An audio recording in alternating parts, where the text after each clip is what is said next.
Dan memang mereka adalah pihak yang berhak. Mereka sudah melakukan pembayaran, ya, ada yang sudah lunas, 700-an sudah lunas, sisanya belum, masih mengasuh, tapi tetap ini adalah hak mereka.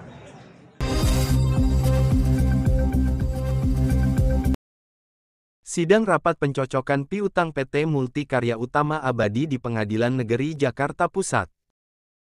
Pada sidang pencocokan piutang verifikasi tersebut, dihadiri ratusan konsumen korban mangkraknya pembangunan apartemen Telkom, proyek developer PT Multikarya Utama Abadi, Selasa, tanggal 14 Maret tahun 2023.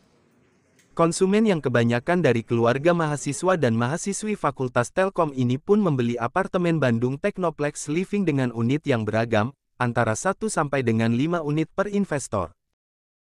Jumlah unit yang terjual ada di kisaran 1.200-an unit. Dari jumlah tersebut, 700-an unit telah lunas dibayarkan oleh investor pemegang hak sewa atas unit. Proyek ini adalah proyek bangun guna serah terima sewa unit, di mana pembayaran para investor menjadi bagian dari dana yang digunakan untuk pembangunan apartemen. Tapi sangat disayangkan konsumen selama bertahun-tahun tidak mendapatkan kabar progres pembangunan. Apartemen Bandung Technoplex Living telah mulai dibangun di sekitar akhir tahun 2014 dan belum juga menyelesaikan pengerjaan sampai dengan saat ini. Kami memberikan pemberitahuan dan undangan kepada para kreditor bahwa sesuai amanat pasal 275 Undang-Undang Nomor 37 Tahun 2004 tentang OPK dan PKPU, tim pengurus telah mengirimkan surat pemberitahuan dan undangan kepada para kreditor berdasarkan informasi dari kreditor dengan surat tercatat melalui surat atau jasa pengiriman pada tanggal 16 Februari 2023. Berikutnya, kami juga melakukan kunjungan dan sosialisasi ke kantor domisili debitur PKPU bahwa tim pengurus pada hari Senin tanggal 20 Februari 2023 telah melakukan kunjungan ke kantor PT Multikarya Utama Abadi di Bandung untuk melaksanakan sosialisasi akibat hukum terhadap kreditor yang sekarang berada dalam status PKPU. Kunjungan dan sosialisasi tersebut dihadiri oleh debitur PKPU yang diwakili oleh Jenderal Manager Ibu Syara Tulinya, kuasa hukum debitur, dan tim pengurus. Pada kunjungan itu, tim pengurus telah menerima juga beberapa dokumen dari debitur dan melakukan pengecekan fisik ke lokasi apartemen Technoplex Living Bandung, serta meminta penjelasan dari debitur PKP dan kuasa hukum terkait dengan kondisi apartemen tersebut. Berikutnya, tim pengurus juga melakukan persetujuan dari tim pengurus terkait dengan transaksi debitur. Bahwa tim pengurus telah menerima surat tanggal 1 Maret 2023 dari debitur PKPU terkait dengan permohonan pembayaran gaji karyawan dan lainnya ini. Bahwa berdasarkan surat tersebut, tim pengurus memberikan surat nomor 3 nomor tertanggal 3 Maret 2023 terkait dengan persetujuan atas surat tersebut. Selanjutnya, tim pengurus telah melakukan pengajuan tagihan para kreditor pada tim pengurus. Oki Rahmadi Sukristianto, SH, CLA, Erma Managing Partner ARHP, Anggi Heri Handoyo, SH dan Titim Fatimah, SH dari firma hukum Al-Rah Handoyo dan partner sebagai salah satu kuasa hukum konsumen menanggapi pada sidang pencocokan piutang, verifikasi. Jadi apartemen ini sudah dibangun dari 2014 dan sampai sekarang belum melakukan serah terima, ya, dan belum selesai juga pembangunannya. Jadi saya rasa majelis hakim harus sangat berhati-hati melihat perkara ini karena banyak kepentingan pihak-pihak di sini. Ada 1.200-an konsumen yang melakukan pembelian terhadap apartemen ini. Jadi yang dibeli bukan apartemennya tapi hak sewa. Jadi di sini banyak sekali orang-orang yang merasa dizolimi. Saya berharap Pengadilan Negeri Jakarta Pusat dapat memberikan yang terbaik dalam melihat permasalahan ini. Ini bukan hal yang sederhana. Beberapa kemudian bahkan kompensasi atas keterlambatan serah terima unit itu tidak diakui, tidak sesuai dengan akta. Nah, ini jadi masalah karena bagaimanapun juga serah terima wajib dilakukan 2019, tapi sampai detik ini belum dilakukan serah terima, tapi kompensasi yang diberikan itu tidak sepadan. Jadi saya sangat berharap bahwa diberikan keadilan dan pengadilan jangan bermuka dua dalam perkara ini. Jangan karena ini korporasi punya uang terus kemudian berpihak pada korporasi. Saya berharap pengadilan dapat berpihak kepada pihak-pihak yang menginginkan keadilan. Dan memang mereka adalah pihak yang berhak. Mereka sudah melakukan pembayaran, ya, ada yang sudah lunas, 700-an sudah lunas, sisanya belum, masih mengasuh, tapi tetap ini adalah hak mereka. Jadi tidak bisa kemudian pengadilan menutup mata terhadap permasalahan itu. Ada yang ditambahkan Pak? Ya, termasuk vendor-vendor ya. Ternyata kan tadi kita bisa lihat ada beberapa vendor juga, rekan bisnis yang di sini juga datang untuk memverifikasikan hak tagihnya. Bapak sendiri dari hak kuasa hukum Saya dengan Anggi Hari Handoyo, kuasa hukum sebagian daripada konsumen. Bapak ada yang ditambahkan Pak? Dengan siapa Pak?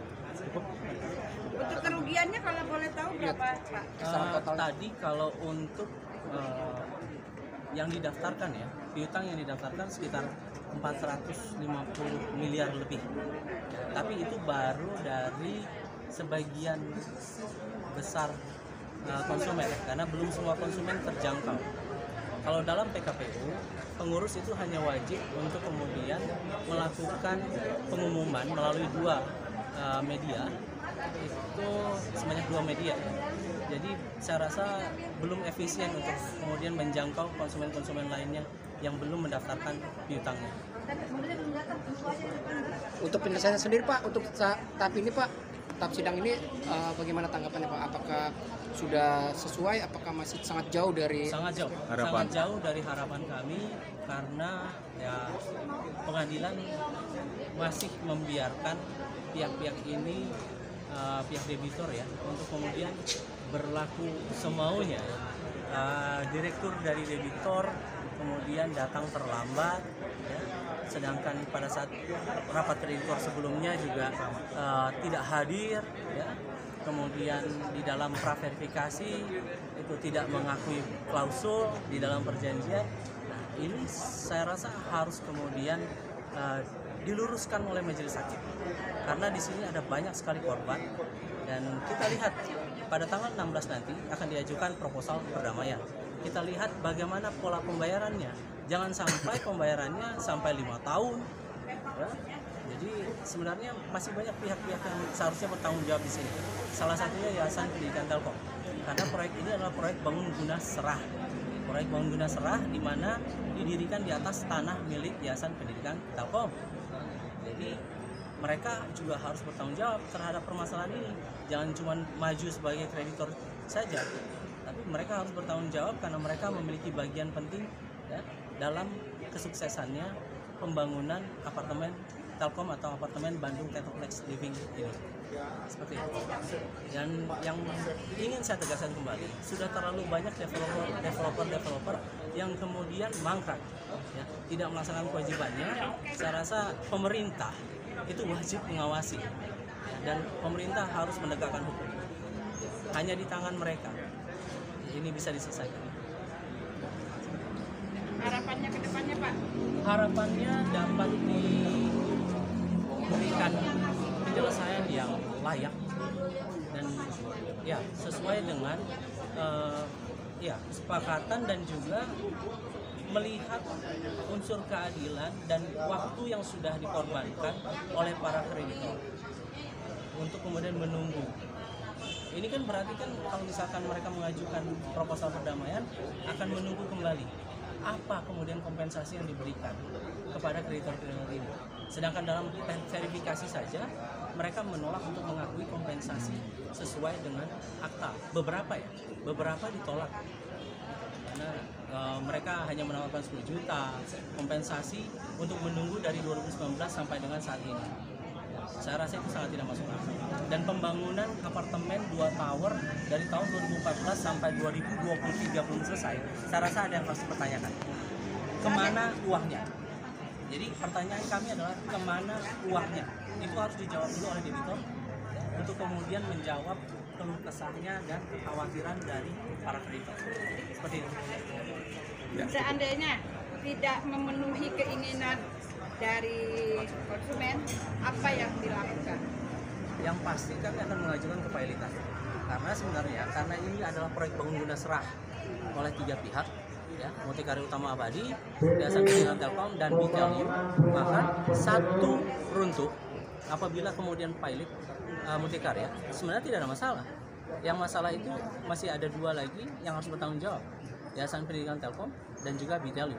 Mereka harus bertanggung jawab karena ini proyek bangun guna serah. Ya, seperti itu. Terima kasih Pak. Terima kasih.